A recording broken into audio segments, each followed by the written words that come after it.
आज का वचन आप आसान से समझ सकता है, दरवाजा।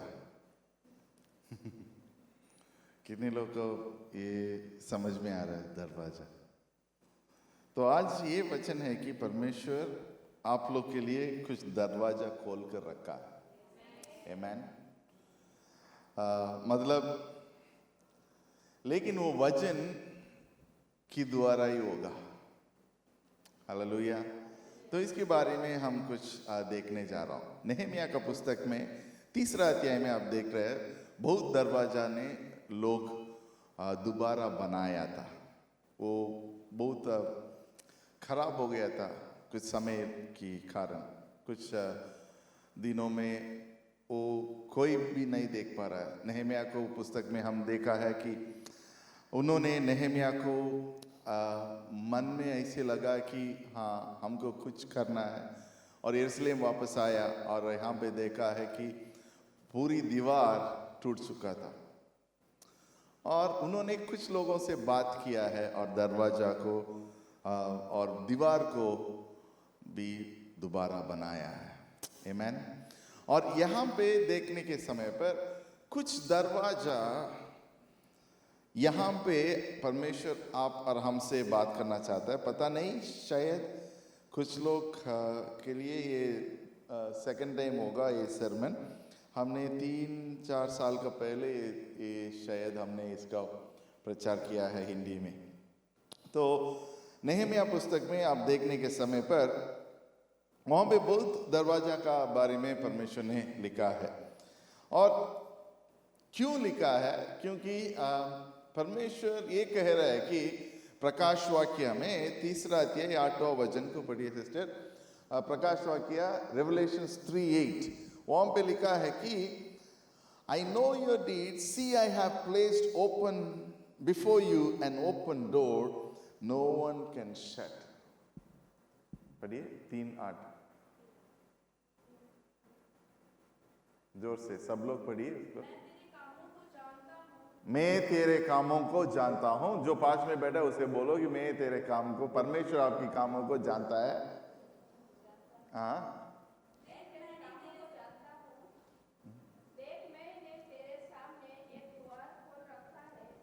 नहीं माइक में नहीं आ रहा है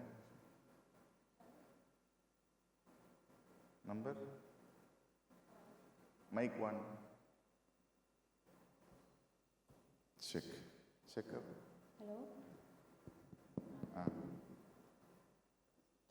मैं तेरे द्वार, अभी आ रहा है। आमीन। मैं तेरे कामों को जानता हूँ। मैं तेरे कामों को जानता हूँ। आप बोलो पास में, परमेश्वर आपकी काम को जानता है। आगे, देख मैं तेरे सामने एक द्वार खोल रखा है। देख परमेश्वर आपके लिए एक डोर खोल कर रखा है, जिसे कोई बंद नहीं कर सकता। कोई बंद नहीं कर सकता है। पास में बैठा है जिसे बोलो कि परमेश्वर जो आपके लिए रखा है कोई भी बंद नहीं कर सकता है। हालेलुया। कोई भी है, अगर परमेश्वर आपके लिए कोई दरवाजा खोल कर रखा है तो कोई भी इंसान उसको बंद नहीं कर पाएंगे। हालेलुया। शायद आपको जो काम होने के लिए कुछ समय हो सकता है, लेकिन जरूर हो जाएगा। आमीन। हालेलुया। तो यहाँ पे देखने के समय पर क्यों हम ये बोल सकता है? क्योंकि मत्ती पुस्तक 16 अध्याय में 18 वचन में यहाँ ये लिखा है कि देख, हम पत्रोस को देखकर बोल रहा है परमेश्वर, देख इस पत्थर के ऊपर हमने कलीसिया को बनाएंगे और कोई भी, हाँ पढ़िए मत्ती 16 अध्याय, मैथ्यू चैप्टर 16। मैं भी तुझसे कहता हूं तू पतरस है,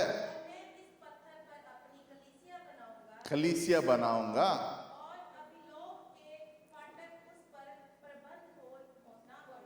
प्रबंध ना होगा। हालेलुया। तो ये कलीसिया की मतलब पत्रोस के लिए सिर्फ नहीं बोल रहे, सिर्फ कलीसिया पत्रोस के लिए नहीं बोला है, जो लोग विश्वास करते हैं परमेश्वर के अंदर। इसके पहले वचन को देखने के समय पर वहां पे परमेश्वर पत्रोस से बात कर रहा है, बात करने के समय पर उन्होंने बोला है कि पत्रोस, लोग क्या बोलते हैं मेरे ऊपर, मैं कौन हूं बोलते हैं। आगे उसका थोड़ा पीछे जाइए। सिमोन पतरस ने उत्तर दिया, सिमोन पत्रोस ने इसकी उत्तर दिया, तू जीवित परमेश्वर का पुत्र मसीह जो आप जो जीवित पुत्र है, जीवित परमेश्वर है, उसकी पुत्र है। यीशु ने उसको उत्तर दिया, यीशु ने उसको उत्तर दिया, हे सिमोन योना का पुत्र, हे शियोन यहोवा का पुत्रो, तू धन्य है, तू धन्य है। हालेलुया। क्योंकि मांस और लहू ने नहीं, क्योंकि मांस और लहू ने नहीं, परंतु मेरे पिता ने जो स्वर्ग परंतु में है, पिता जो स्वर्ग में है, यह बात तुझ पर प्रकट की है। वो आपको प्रकट किया है, उसी की द्वारा ही आपको समझ में आया। इसकी मतलब है कि देखो, आपको दरवाजा खोलने के लिए हाँ खुशी है, लेकिन इसके पहले क्या हो रहा है, क्योंकि यहाँ पे पत्रोस ने परमेश्वर को सही रीति से जाना है। आमीन। मतलब हमको भी परमेश्वर को सही रीति से जानना जरूरी है। परमेश्वर आपके लिए कौन है, परमेश्वर आपके लिए क्या है, परमेश्वर आपके लिए क्या है। लोग बोल सकता है परमेश्वर मसीहा है, परमेश्वर लोगों को बचाने के लिए आया है, लेकिन परमेश्वर आपके लिए क्या है, आपके लिए कौन है। आमीन। तो यहाँ पे परमेश्वर उसके लिए गवाही दे रहे हैं पत्रोस के लिए, मांस और लहू से नहीं, परंतु स्वर्ग की परमेश्वर की आत्मा की द्वारा ही आपको ये समझ में आया। ये बहुत जरूरी बात है, क्योंकि हम हमारा सोचों की द्वारा परमेश्वर को नहीं जान पाएंगे। आमीन। परमेश्वर की सोच और परमेश्वर के विचार, परमेश्वर जो अपनी जिंदगी में करने के लिए चाहता है, वो सिर्फ आप और हम हमारा पवित्र आत्मा की द्वारा ही समझ सकते हैं। इसके लिए दिया है हमको पवित्र आत्मा। आमीन। हालेलुया। तो कभी कभी हम इस सफर में मसीहा को हमें ग्रहण किया है, लेकिन सफर में हम कुछ समय पर थक जाते हैं। क्यों थक जाते हैं? देखो,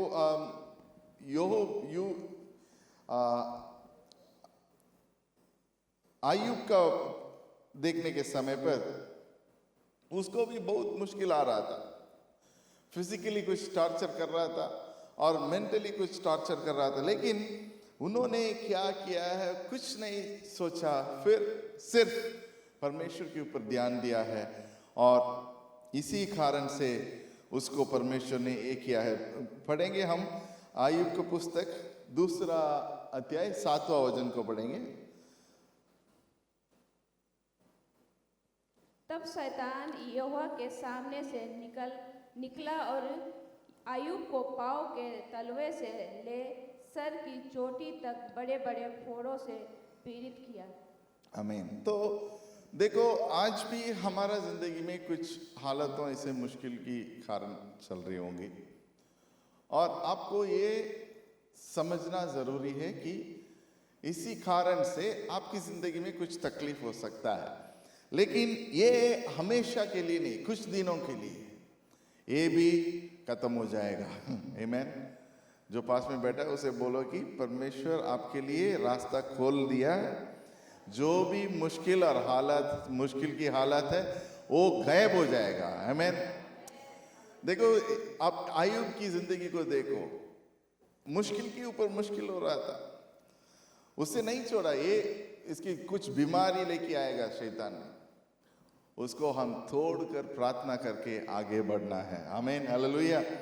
और दूसरा पढ़ो, पहला अध्याय में पहले से 13 वचन तक पढ़ने के समय पर, वो ज्यादा नहीं पढ़ना है,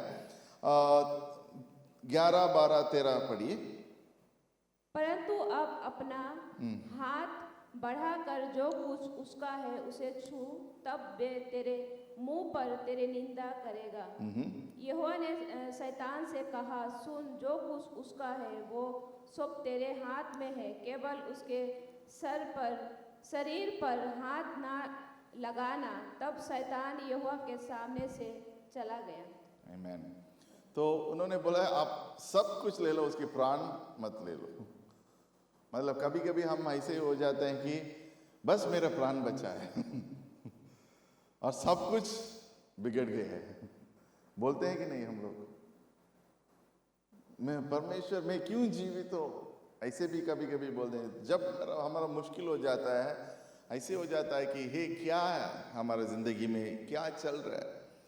लेकिन परमेश्वर आपको देख रहे हैं, परमेश्वर आपको सुन रहे हैं। लेकिन कभी कभी ये शायद आपकी जिंदगी में हो सकता है। लेकिन एक विश्वास की बात है कि हमको प्रकाश वाक्य में परमेश्वर ने एक कहा है कि उसकी हाथ में सब चीज का चाबी है। अय्यूब के जिंदगी को भी उसके हाथ में चाबी था, लेकिन परमेश्वर ने उसको अनुमति दिया, शैतान को अनुमति दिया कि हाँ करके देखो, वो हिलेगा नहीं। अगर शैतान आपकी जिंदगी में कुछ तकलीफ लेके आ रहा है तो ये मान लो कि परमेश्वर आपके लिए परीक्षा रखा है और उसमें विजयी होना आपकी जरूरी है। आमीन, हालेलुया। अगर आप मसीह के अंदर है तो परीक्षा आएगा।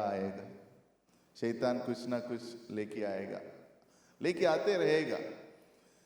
ये 3-4 तरीके का टेस्ट करेगा परमेश्वर। यीशु मसीह को शैतान ने क्या कहा है, आप तो परमेश्वर की पुत्र है, आप ही पत्थर को रोटी बनाकर खा लो। ऐसे आपकी जिंदगी में शैतान आकर बोलेगा, आप तो इतना प्रार्थना करते, आप तो ये बोलते, आप तो हमेशा ये करते, परमेश्वर के लिए वो करते, आपको क्यों ये आ रहा है।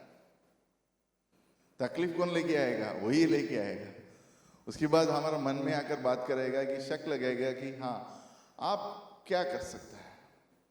और परमेश्वर आपके ऊपर ये लगा कर रखा है कि मेरा बेटा मेरे ऊपर विश्वास रखेगा। आमीन, हालेलुया। तो उसमें 3 तरीके का परीक्षा हुआ था। पहला था खाने का। कभी कभी हमको खाना नहीं मिलता है कि नहीं, मतलब ढाबा वाला खाना अच्छा वाला खाना। इसके लिए हमको इंडिया जब जाएंगे एयरपोर्ट से सीधा जाएंगे ढाबे, नहीं तो कवेली। कितने लोग नहीं गए ऐसे, कोई भी नहीं हो सकता सब लोग डायरेक्ट एयरपोर्ट से डायरेक्ट पहले खाना, अच्छा खाना खाएंगे, उसके बाद जाएंगे घर, है कि नहीं। हाँ, हमको इतना है कि हमको अच्छी तरीके से खाना खाना है। तो और परमेश्वर 40 दिन के फास्टिंग में था। कितने लोग फास्टिंग कर रहे हैं, हालेलुया। तो फास्टिंग कर लो, और उस टाइम पे लोग बोलेंगे मेरा बर्थडे है, आ जाओ हम एक दिन के लिए छोड़ दो छुट्टी, एक दिन के लिए ये कर दो, एक दिन के लिए वो कर दो। ऐसे आएगा परीक्षा, आपको पता भी नहीं चलेगा कि ये परीक्षा है। और दूसरा है कि क्या कहा, सेकंड परीक्षा क्या था,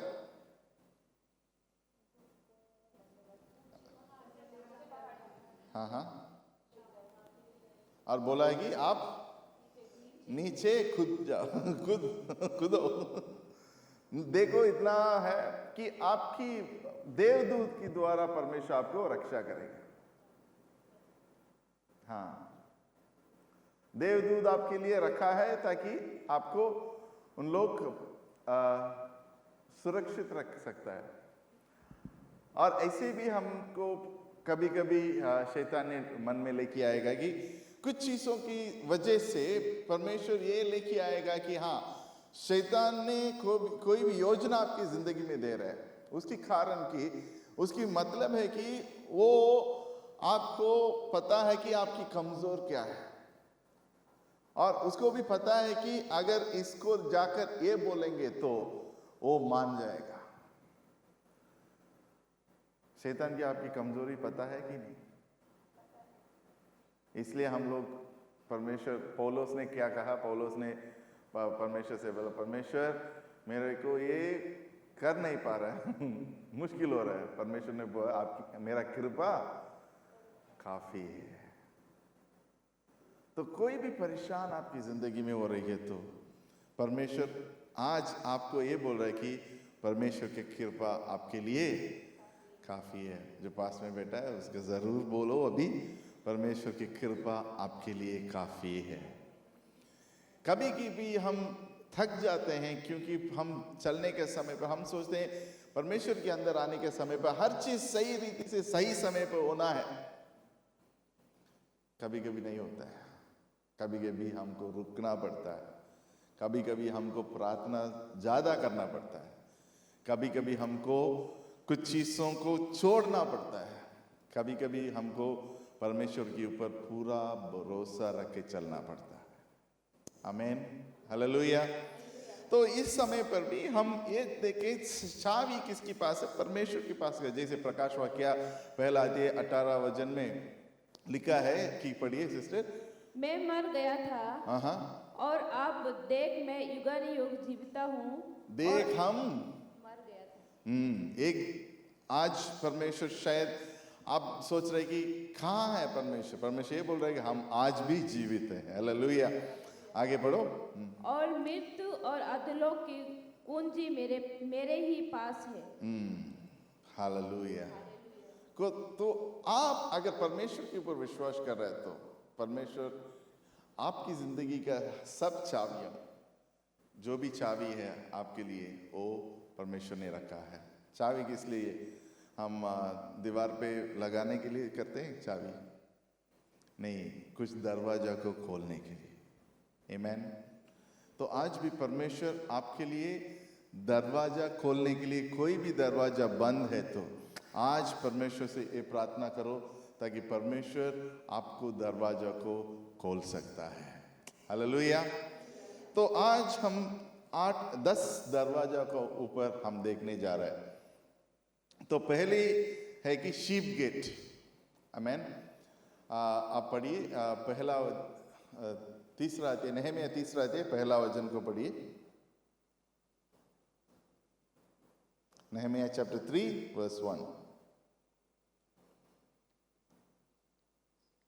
तब एलीशिया महायाजक ने अपने भाई याजकों समेत कमर बांधकर भेड़ फाटक को बनाया। उन्होंने उसकी प्रतिष्ठा की और उनके पलों को भी बनाया और हुमोन नामक गुफा को बरन हिन्नोन को गुम्मट को पास तक उन्होंने शेरपना की प्रतिष्ठा की। आमीन। तो उन्होंने क्या बनाया? भेड़ फाटक का बनाया था पहले।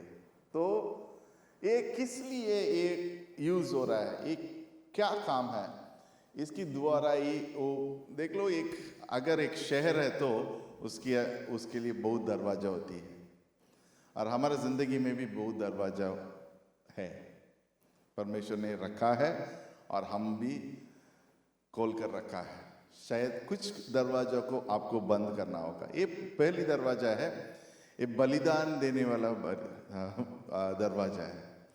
उस समय पर यरूशलेम में यहाँ पे बकरियों को लेके आ जाते हैं, भेड़ बकरियों को लेकर बलिदान देने के लिए आ जाते हैं और यहीं पे परमेश्वर ने बेथेस्दा का पूल वहाँ पे था। आमीन। तो यहाँ पे शुद्ध होने के लिए लेके आ जाते हैं। और यहाँ पे एक और बात है, यूहन्ना 10वां अध्याय 7 से 9 तक पढ़ने के समय पर वहाँ पे परमेश्वर बोला है कि मैं ही दरवाजा हूँ। पढ़िए उसको। वहां पे परमेश्वर बोल रहे मैं ही दरवाजा हूं और कोई भी मेरे द्वारा नहीं आएगा तो परमेश्वर को नहीं देख पाएंगे। मैं ही रास्ता हूं, मैं ही मार्ग हूं, मैं ही दरवाजा हूं। पढ़िए।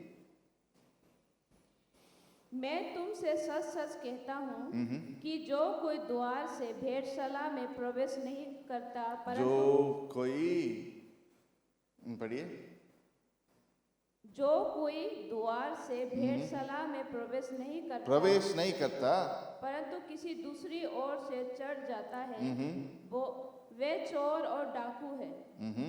परंतु जो द्वार से भीतर प्रवेश करता है वो भेड़ों का चरवाहा है। आमेन।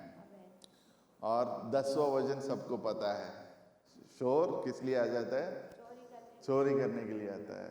वो कभी भी सीधा अगर बोलेगा नहीं कि मैं चोर करने वाला हूं मैं चोर नहीं कोई अगर बोलता है हाँ दरवाजा खोल के हाथ हेलो हेलो मैं चोरी करने के लिए आया हूं कोई बोलता नहीं, पीछे से आएगा, चुप करके आएगा, वो शैतान की काम है।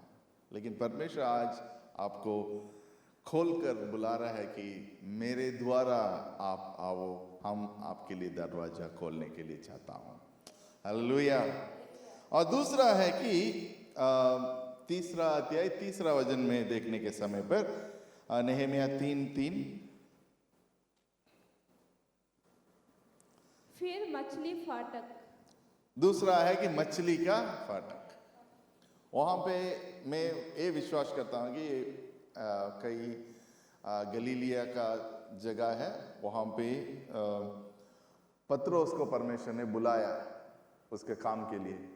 वो क्या बोला? आप ये सब छोड़ दो, मछली पकड़ने के लिए छोड़ दो और मनुष्यों को पकड़ने वाला बन जाओ। तो दूसरा बुलाहट आपकी जिंदगी में, पहला है कि आप कुछ बलिदान करके परमेश्वर के सामने आना है। जब परमेश्वर के लिए कुछ सैक्रिफाइस करके, कुछ परमेश्वर के लिए रख के अलग रीति से आप आ जाते हैं, परमेश्वर आपके लिए रास्ता खोलने के लिए तैयार है। दूसरा है परमेश्वर के लिए लोग के, परमेश्वर वचन को लोग के पास जाकर बोलना है, परमेश्वर के वचन को दूसरे लोग को जाकर बताना है। ये सब चीज बोलने के लिए अगर आप तैयार है तो परमेश्वर आपके लिए एक और दरवाजा खोलने वाला है। आमीन। आप आज 10 दरवाजा है, उसमें 8 दरवाजा आप खोल सकता है परमेश्वर के द्वारा। 2 दरवाजा परमेश्वर एक बंद रखा है। अब इजराइल का देखा है, यरूशलेम का देखा है, ईस्ट गेट बोलते हैं उसको, अभी तक खोला नहीं है, बंद करके रखा है। 13वीं सेंचुरी में ओटमन करके एक राजा था, उन्होंने बंद करके रखा है। जब खोलेगा जब परमेश्वर आएगा। आमीन। लेकिन और कुछ चीजों में तीसरा है कि तीसरा अध्याय 6 वचन में लिखा है कि वो पुराना फाटक मतलब क्या है? परमेश्वर, हमने पिछले महीने में देखा है कि जो भी आप मन में है, समझना है, नहीं समझ पाएंगे तो परमेश्वर से बुद्धि मांगो, वो आपको बहुतायत से बुद्धि देगा। आमीन। और परमेश्वर के अंदर ही सब कुछ है। यहीं पे वही लिखा है कि प्रकाश वाक्य में ये लिखा है कि हमारा पास सब चाबी है। तो आज अगर आप ये बोल सकता है कि हाँ पुराना सोच है, एक दो पुराना आपकी सोच, पुराना सोच को हटाना है। दूसरा है पुराना बुद्धि है, उसको पकड़ना है। आमीन। आपकी जो भी पुराना सोच है 2024 में, और जो भी चीज आपके मन में है वो सब छोड़कर 2025 आज से हम नया शुरुआत करने जा रहे हैं। इसलिए ये 40 दिन की व्रत हमने रखा है, 40 दिन की फास्टिंग रखा है, ताकि हम इस दिनों के अंदर हम हमारा जिंदगी में बदलाव लेके आए हैं। Hallelujah, hallelujah. उसके द्वारा हमारा जिंदगी में एक परिवर्तन लेके आए। तो पुराना चीज को छोड़ो, जो पास में बैठा उसे बोलो कि पुराना चीज को छोड़ो और पुराना बुद्धि को पकड़ लो। पुराना बुद्धि मतलब आपकी बुद्धि नहीं, परमेश्वर की बुद्धि। हालेलुया। तो परमेश्वर जो भी लोग बुद्धि मांगते हैं उसको बहुतायत से देने वाला है। आमीन, हालेलुया। और तीसरा दरवाजा है कि पढ़िए तीसरा अध्याय 13 वचन को। तराई की फाटक की मरम्मत हनून और जनून के निवासियों के की उन्होंने उनको बनाया और उनके ताले, बेड़े और पुले लगाए और हजारों हाथ की शेर पनाह को उन्होंने अर्थात कूड़ा फाटक तक बनाया। आमीन। तो यहाँ पे क्या फाटक है? तराई की फाटक है। तो इसकी मतलब है कि आपकी जिंदगी में कभी कभी हम ऐसे जगह में पहुंच जाते हैं कि हमको पता नहीं चलता है कि हम इंग्लिश में बोलते हैं कि वैली एक्सपीरियंस, मतलब परमेश्वर की और से परमेश्वर की, आप परमेश्वर के साथ चलने में भी आपको मुश्किल हो जाता है, परमेश्वर के ऊपर विश्वास करना के भी मुश्किल हो जाता है, परमेश्वर के बात करने के लिए भी मुश्किल हो जाता है, प्रेयर करने के लिए मुश्किल हो जाता है, पता नहीं कि हम कहाँ हैं। कभी कभी हम अपने आप को खो जाते हैं, है कि नहीं? अगर ऐसे है कोई कि हम कभी खोया नहीं है तो मैं नहीं मानूंगा। हर व्यक्ति के अंदर ये समय आएगा, आ चुका होगा। आमीन।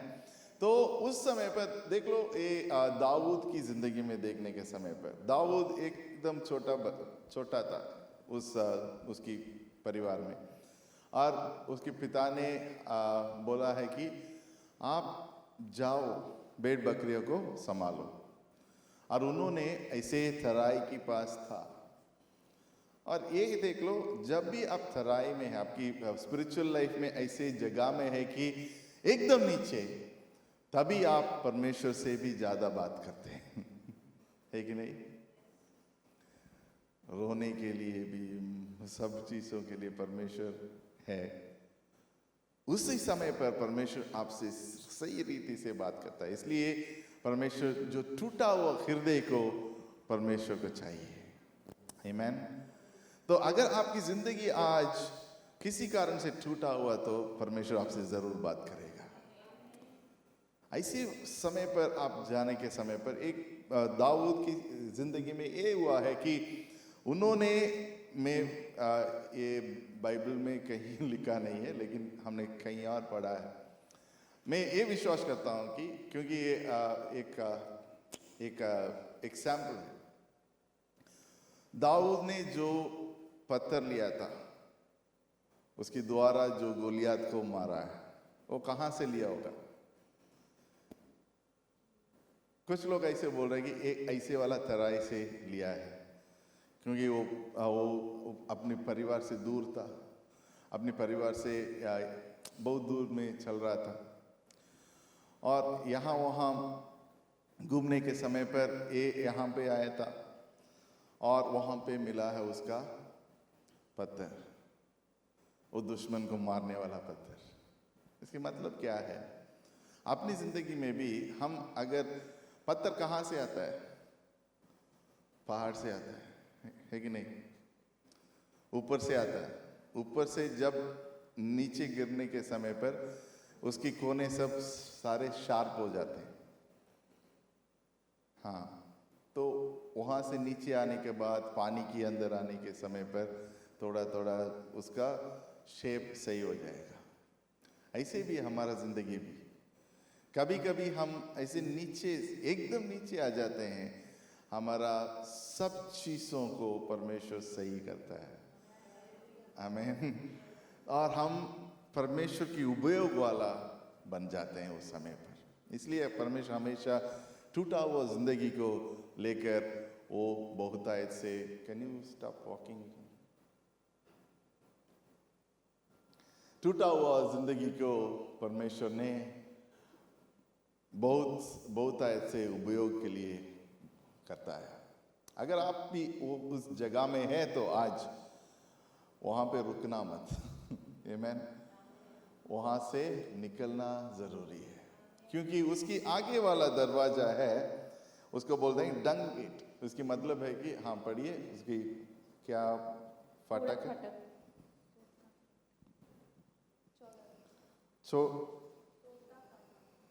कूड़ा फाटक। कूड़ा फाटक, हाँ। कूड़ा फाटक की मतलब है कि जो भी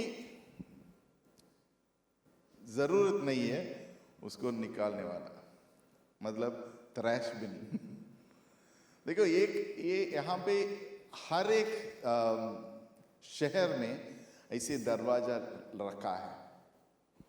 उसकी मतलब क्यों है कि क्योंकि शहर सही होना चाहिए। देखो, भेड़ बकरी लेके आने वाला फाटक के द्वारा भेड़ बकरी आ जाता है। उसकी नेक्स्ट है कि मछली पकड़ने, वहीं पे फिश मार्केट है और कहीं भी नहीं होगा, और उसी के द्वारा ही शहर के अंदर आएगा सब मछली और सब चीज़ों।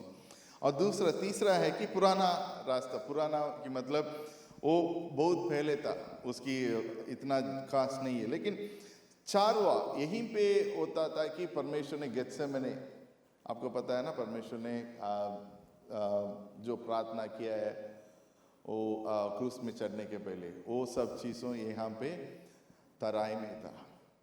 और नेक्स्ट है कि कूटा हुआ फाटक, उसमें से सारे जो भी गंदा है, गंदगी चीज़ है शहर की, वो सब निकल जाता है। तो ये दरवाजा को आप खोल कर रखना ज़रूरी है आपकी ज़िंदगी में। जो भी मन की बात है, जो भी मन में कोई भी शैतान डालता है, उसको दूर हटाना जरूरी है। कोई भी कुछ भी बोलता है, उसके लिए दूर हटाना जरूरी है। आमीन। नहीं तो सब चीज़ आप मन के अंदर रखेंगे तो आप भी ऐसे हो जाएंगे। आमीन। तो आपको तराई में रहना नहीं है, और जो भी मन में है उसको रखना नहीं है।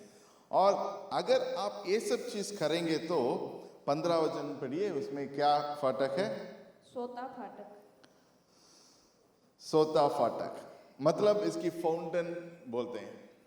मतलब उसकी एक और वचन हम पढ़ने के समय पर वहाँ पे लिखा है कि शायद वो यूहन्ना 4वां अध्याय में परमेश्वर ने कहा है कि जब भी आप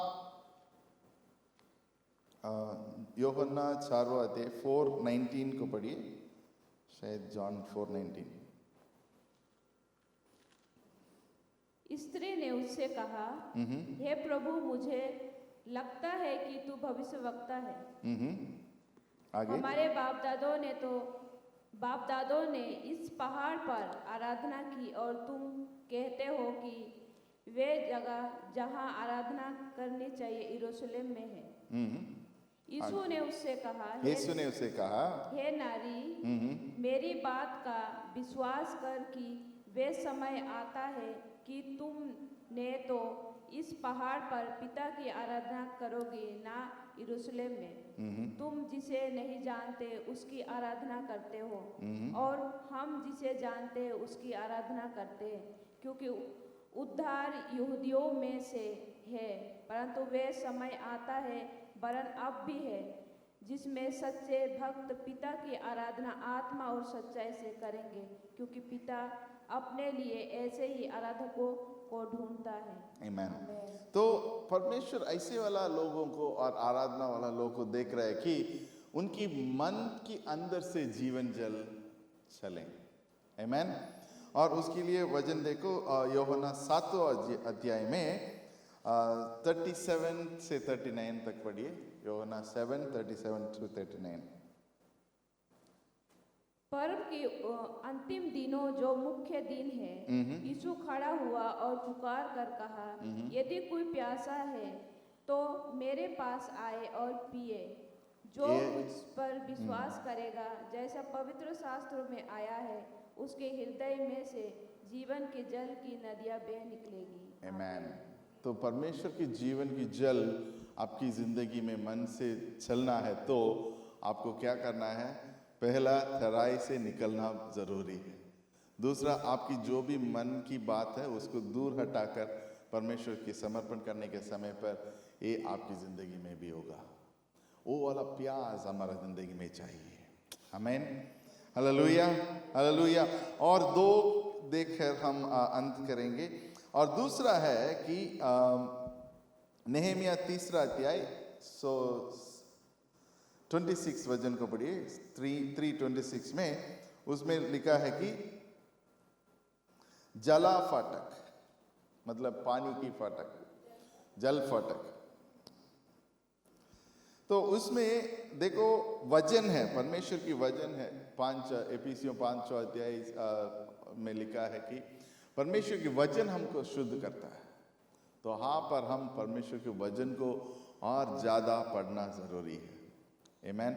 बाइबल के द्वारा लिखो, रखो। आज नहीं, एक दिन के लिए नहीं, हर दिन आप जो परमेश्वर आपसे बात कर रहा है उसको लिख के रखो। आमेन, हालेलुया।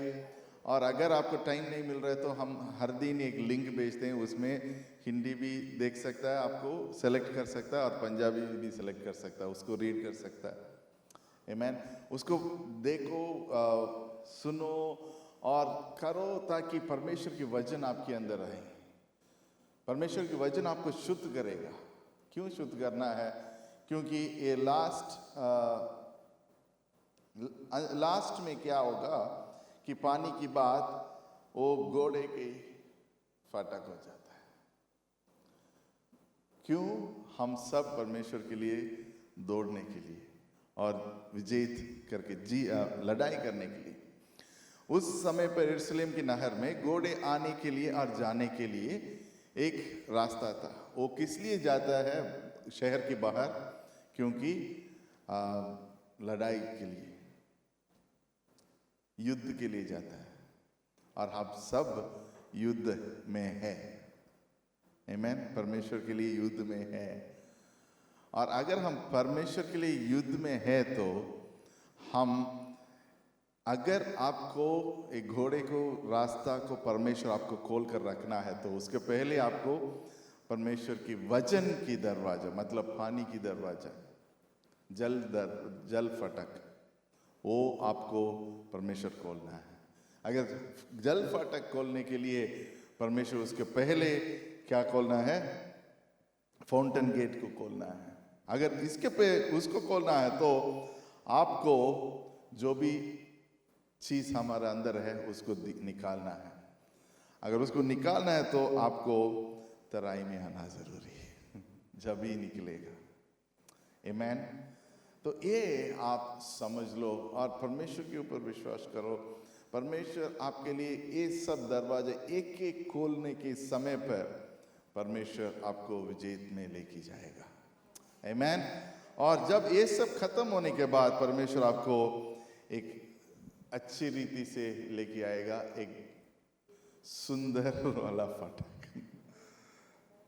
आमेन।